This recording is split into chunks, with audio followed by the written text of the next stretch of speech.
കേരളത്തിലെ ഏറ്റവും പ്രധാനപ്പെട്ട തീർത്ഥാടന കേന്ദ്രമായ ശബരിമല സന്നിധാനത്തെ ചുറ്റിപ്പറ്റിയുള്ള സ്വർണ്ണപ്പാളി വിവാദം കൂടുതൽ സങ്കീർണമായ ഒരു ദുരൂഹതയായി മാറുകയാണ്. 1999 സന്നിധാനത്ത് സ്വർണം പൂശിയതിന്റെ യഥാർത്ഥ പാളികൾ എവിടെ പോയി എന്ന ചോദ്യത്തിന് ഉത്തരം കണ്ടെത്താൻ ദേവസ്വം വിജിലൻസ് നടത്തുന്ന അന്വേഷണത്തിൽ ഉണ്ണികൃഷ്ണൻ പോറ്റിയുടെ മൊഴി നിർണായകമായിരിക്കുന്നു. തനിക്ക് ലഭിച്ചത് ചെമ്പ് പാളികളാണെന്ന ഉണ്ണികൃഷ്ണൻ പോറ്റിയുടെ നിലപാട് 30 പവൻ സ്വർണം ഉപയോഗിച്ച് നിർമ്മിച്ചുവെന്ന് പറയപ്പെടുന്ന മൂല്യവത്തായ വസ്തുക്കളുടെ തിരോധാനം സംബന്ധിച്ച ദുരൂഹത വർദ്ധിപ്പിക്കുകയാണ്. ഇത് സർക്കാരിനെയും തിരുവിതാംകൂർ ദേവസ്വം ബോർഡിനെയും കടുത്ത പ്രതിരോധത്തിലാക്കിയിരിക്കുകയാണ്. ശബരിമലയിലെ ഈ വിവാദത്തിന് 20 വർഷത്തിലേറെ പഴക്കവുമുണ്ട്.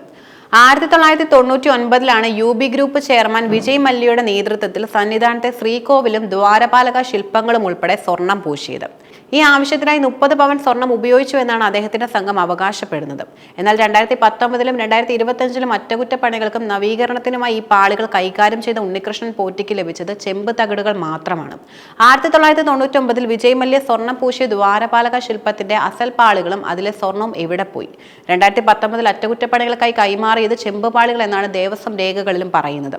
എങ്കിൽ 1999 2019 ഇടയിലുള്ള കാലയളവിലെ ഈ സ്വർണ്ണപ്പാളികൾ എപ്പോഴാണ് ചെമ്പ് പാളികളായി മാറിയത്? ഈ കാലയളവിൽ ദേവസ്വം ഉദ്യോഗസ്ഥരുടെ പങ്കും നിരീക്ഷണത്തിലെ വീഴ്ചയുമാണ് പ്രധാനമായും അന്വേഷിക്കേണ്ടത്. ശബരിമലയിലെ ഈ അഴിമതി ആരോപണങ്ങളെ തുടർന്ന് ആരംഭിച്ച ദേവസ്വം വിജിലൻസ് അന്വേഷണം ഹൈക്കോടതിയുടെ കർശന നിർദ്ദേശപ്രകാരമാണ് മുന്നോട്ട് പോകുന്നത്. SP തലത്തിലുള്ള ഉദ്യോഗസ്ഥനാണ് അന്വേഷണത്തിന് മേൽനോട്ടം വഹിക്കുന്നത്. ആരോപണ വിധേയനായ ഉണ്ണികൃഷ്ണൻ പോറ്റിയെ മണിക്കൂറുകളോളമാണ് ദേവസ്വം വിജിലൻസ് ചോദ്യം ചെയ്തത്. തനിക്കെതിരായ ആരോപണങ്ങളെല്ലാം പോറ്റി നിഷേധിച്ചു. തന്നെ കൈവശം ലഭിച്ചത് ചെമ്പ് തകിട് മാത്രമായിരുന്നുവെന്നും ഇത് ഉദ്യോഗസ്ഥർ രേഖാമൂലം നൽകിയതാണെന്നും പോറ്റി ആവർത്തിച്ചു. ഉദ്യോഗസ്ഥ വീഴ്ചയിൽ തനിക്ക് പങ്കില്ലെന്നും അദ്ദേഹം വാദിക്കുന്നു. താൻ പണം സമ്പാദനം നടത്തിയിട്ടില്ല. തന്റെ മുൻ സ്പോൺസർമാരുടെ പണം ഉപയോഗിച്ചാണ് പാളികൾ വീണ്ടും സ്വർണം പൂശിയത്. പോറ്റി ആരോടൊക്കെ പണം പിരിച്ചെടുത്തു എന്നടക്കമുള്ളവ അന്വേഷണത്തിന്റെ ഭാഗമാണ്. മൊത്തത്തിൽ ആരോപണങ്ങൾ നിഷേധിച്ചെങ്കിലും ചില കാര്യങ്ങളിൽ പോറ്റിയുടെ മൊഴിയിൽ അവ്യക്തതകൾ ഉണ്ടെന്നാണ് വിജിലൻസ് കണ്ടെത്തിയിരിക്കുന്നത്. ഇതിനാൽ ദേവസ്വം വിജിലൻസ് അദ്ദേഹത്തെ വീണ്ടും മൊഴിയെടുക്കാൻ തീരുമാനിച്ചിട്ടുണ്ട്. പ്രത്യേകിച്ചും സന്നിധാനത്തെ പീഠം കാണാതായ സംഭവത്തിൽ പോറ്റിയുടെ മൊഴി ശ്രദ്ധേയമാണ്. സുഹൃത്തായ വാസുദേവന് കൈമാറിയ പീഠം കാണാതാവുകയായിരുന്നുവെന്നും പിന്നീട് പരാതി ഉയർന്ന ശേഷം തിരിച്ചുകൊണ്ട് പോവുകയായിരുന്നുവെന്നുമാണ് പോറ്റി മൊഴി നൽകിയത്. ഒരു സഹപ്രവർത്തകനെ പരിചാരിയുള്ള ഈ മൊഴിയിൽ വിജിലൻസിന് കൂടുതൽ വ്യക്തത വരുത്തേണ്ടതുണ്ട്.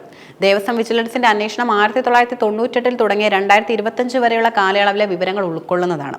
ഈ അന്വേഷണം കൂടുതൽ പേരിലേക്ക് നീളും. 2019 2025 സ്വർണ്ണപ്പാളികൾ ഉണ്ണികൃഷ്ണൻ പോറ്റിക്ക് കൈമാറിയ സമയത്തുണ്ടായിരുന്ന ഉദ്യോഗസ്ഥരെ വിജിലൻസ് ചോദ്യം ചെയ്യും. സ്വർണ്ണപ്പാളി ചെമ്പുപാളിയായി മാറിയതിന്റെ ഉത്തരവാദിത്തം ഈ ഉദ്യോഗസ്ഥരിൽ ആർക്കാണെന്നാകും പ്രധാനമായും കണ്ടെത്തേണ്ടത്. വാസുദേവൻ പോറ്റി, അനന്ത സുബ്രഹ്മണ്യം, രമേശ് എന്നിവരെയും ഉടൻ ചോദ്യം ചെയ്യും. ഇവരുടെ മൊഴികൾ പോറ്റിയുടെ വാദങ്ങളെ സാധൂകരിക്കുന്നുണ്ടോ അതോ കൂടുതൽ ദുരൂഹതകളിലേക്ക് നയിക്കുന്നുണ്ടോ എന്ന് വ്യക്തമാകും. ദേവസ്വം വിജിലൻസ് അന്വേഷണത്തിന് പുറമെ ഈ വിഷയത്തിൽ പ്രാഥമിക അന്വേഷണം നടത്താനുള്ള നിയമോപദേശം പോലീസ് തേടിയിട്ടുണ്ട്. നിയമോപദേശം ലഭിച്ചാൽ പത്തനംതിട്ട SP നേതൃത്വത്തിൽ അന്വേഷണം ആരംഭിക്കുകയും ചെയ്യും. കൂടാതെ ദേവസ്വം ബോർഡും സമഗ്ര അന്വേഷണം ആവശ്യപ്പെട്ട് ഹൈക്കോടതിയെ സമീപിക്കാൻ ഒരുങ്ങുകയാണ്. ഉണ്ണികൃഷ്ണൻ പോറ്റിയുടെ വാദം സർക്കാരിനെയും ദേവസ്വം ബോർഡിനെയും കടുത്ത പ്രതിരോധത്തിലാക്കിയിരിക്കുകയാണ്. ശബരിമലയിലെ നിത്യേനയുള്ള കാര്യങ്ങൾ കൈകാര്യം ചെയ്യുന്ന ബോർഡിന്റെ കീഴിൽ ഇത്രയും വലിയൊരു ധനനഷ്ടം സംഭവിച്ചത് ഗുരുതരമായ വീഴ്ചയാണ്. ഭക്തരുടെ സംഭാവനകളായി ലഭിച്ച സ്വർണം എവിടെ പോയെന്ന ചോദ്യത്തിന് മറുപടി നൽകേണ്ട ബാധ്യത ദേവസ്വം ബോർഡിനുമുണ്ട്. ഈ വിവാദം രാഷ്ട്രീയമായി ഉപയോഗിക്കപ്പെടുമെന്നതിനാൽ സർക്കാരിന് വേഗത്തിൽ സുതാര്യമായ അന്വേഷണ റിപ്പോർട്ട് സമർപ്പിക്കേണ്ടതും അത്യാവശ്യമാണ്. ശബരിമലയിലെ സ്വർണ്ണപ്പാളി വിവാദം ഒരു തീർത്ഥാടന കേന്ദ്രത്തിന്റെ വിശ്വസ്തതയാണ് ചോദ്യം ചെയ്യുന്നത്.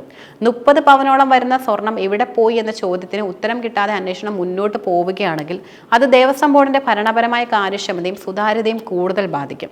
വിജിലൻസ് അന്വേഷണം രഹസ്യമായി തുടരണമെന്ന ഹൈക്കോടതിയുടെ നിർദ്ദേശം കേസിന്റെ ഗൗരവം വർദ്ധിപ്പിക്കുന്നു. ഉണ്ണികൃഷ്ണൻ പോറ്റിയുടെ മൊഴികളിലെ അവ്യക്തതകൾ നീക്കിയും സ്വർണ്ണപ്പാളി കൈകാര്യം ചെയ്ത മുഴുവൻ ഉദ്യോഗസ്ഥരെയും നിയമത്തിന് മുന്നിൽ കൊണ്ടുവന്ന് മാത്രമേ ഈ ദുരൂഹത നീങ്ങുകയുള്ളൂ.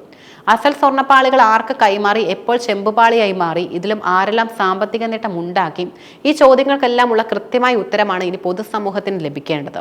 വിവാദത്തിന് എത്രയും പെട്ടെന്ന് പരിഹാരം കാണാനും ശബരിമലയുടെ വിശ്വസ്തത പുനഃസ്ഥാപിക്കാനും ദേവസ്വം ബോർഡിനും സർക്കാരിനും സാധിക്കുമോ എന്നാണ് ഇനി കാത്തിരുന്ന് കാണേണ്ടത്.